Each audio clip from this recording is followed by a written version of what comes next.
ಜಮೀರ್ ಅಹಮದ್ ಸಾಹೇಬರು ಒಂದು ದೇವ್ರಂಥ ಮನುಷ್ಯ, ಒಳ್ಳೆ ದಾನ ಮಾಡೋರು ಅವರು. ಇದು ಈ ವಿಷಯ ಏನಂದರೆ ಲೋಕಾಯುಕ್ತಗೆ ಬರೋ ಕಾರಣ 2013 ಅವರು ಮನೆ ತಗೊಂಡಿದ್ರು. ಇವಾಗ ಇದಾರಲ್ಲ ಹೊಸ ಮನೆ, ಆ ಮನೆ ತಗೊಂಡಿದ್ರು. ಆವಾಗ ಲ್ಯಾಂಡ್ ಅದು KFC ಬ್ಯಾಂಕಲ್ಲಿ ಲೋನ್ ಇತ್ತು. KFC ಬ್ಯಾಂಕಲ್ಲಿ ಲೋನ್ ಇತ್ತು. ಆ ಲೋನ್ ಆವಾಗ ಅವ್ರ ಹತ್ರ ದುಡ್ಡು ಟೈಟ್ ಇತ್ತು.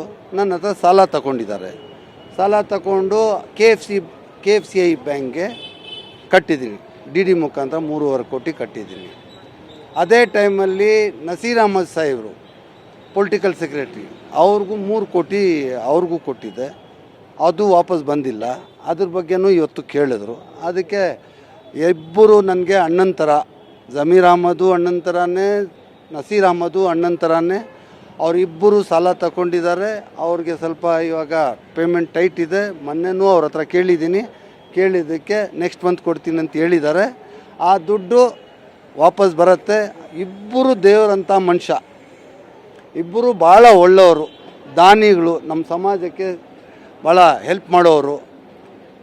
ಅವರಿಂದ ಸಾಲ ತಗೊಂಡಿದ್ದಾರೆ ಅಂತೇಳ್ಬಿಟ್ಟು ಇವಾಗ ಅಲ್ಲಿ ನನಗೆ ಕರೆದು ಏನಕ್ಕೆ ಕೊಟ್ಟೆ, ಏನು ವ್ಯವಹಾರ ನಿಮ್ಮದು, ಏನು ಬಿಸ್ನೆಸ್ ಏನಾದಿತ್ತಾ ಅಂತ ಎಲ್ಲ ಮಾತುಗಳು ಕೇಳಿದ್ದಾರೆ. ಇವಾಗ ಜಮೀರ್ ಅಹಮದ್ ಅವರಾಗಲಿ ನಸೀರ್ ಅಹಮದ್ ಅವರಾಗಲಿ ಇಬ್ಬರು ನನಗೆ ಪೇಮೆಂಟು ನೆಕ್ಸ್ಟ್ ಮಂತಲ್ಲಿ ಕೊಡ್ತೀನಿ ಅಂತ ಹೇಳಿದ್ದಾರೆ. ಜಮೀರ್ ಅಹಮದ್ ಸಾಹೇಬರು ನೆಕ್ಸ್ಟ್ ಮಂತಲ್ಲಿ ಕೊಡ್ತೀನಿ ಅಂತ ಹೇಳಿದ್ದಾರೆ. ಅವರು ನನಗೆ ಒಂದು ಬ್ರದರ್ ಥರ, ಏನು ಅವ್ರಿಗೂ ನಮಗೂ ಸಂಬಂಧ ಏನು ಅಂತದಿಲ್ಲ. ಒಳ್ಳೆ ಸಂಬಂಧ ಇದೆ, ಒಳ್ಳೆ ಮರ್ಯಾದೆ ಇದೆ. ದೇವ್ರಂಥ ಮನುಷ್ಯ ಜಮೀರ್ ಅಹಮದ್ ಸಾಹೇಬರು.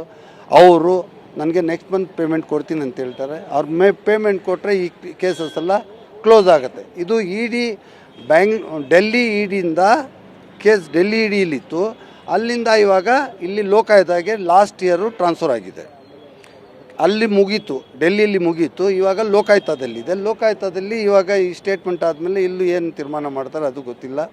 ಇವಾಗ ನಮಗೂ ಮಿಸ್ಟೇಕ್ ಮಾಡ್ಕೋಬೇಡಿ, ನಮಗೂ ಜಮೀರ್ ಅಹಮದ್ ಅವ್ರಿಗೆ ಏನು ಮಿಸ್ಅಂಡರ್ಸ್ಟ್ಯಾಂಡಿಂಗ್ ಎಲ್ಲ. ನನಗೆ ಒಂದು ಅಣ್ಣನ ಥರ ಅವರು. ಇಲ್ಲಿ ನಮ್ಮ ಸಮಾಜಕ್ಕೆ ಒಂದು ದೊಡ್ಡ ಲೀಡ್ರ್ ಅವರು. ಅವ್ರಿಗೆ ನೆಕ್ಸ್ಟ್ ಮಂತ್ ಅವ್ರು ಪೇಮೆಂಟ್ ಕೊಡ್ತೀನಿ ಅಂತ ಹೇಳಿದ್ದಾರೆ. ಇದು ಏನು ತೊಂದರೆ ಇಲ್ಲ. ಎಲ್ಲ ನೀವು ಅವರು ಒಂದು ಒಳ್ಳೆ ಮನುಷ್ಯ ಅಂತ ಹೇಳ್ಕೊಳ್ತೀನಿ.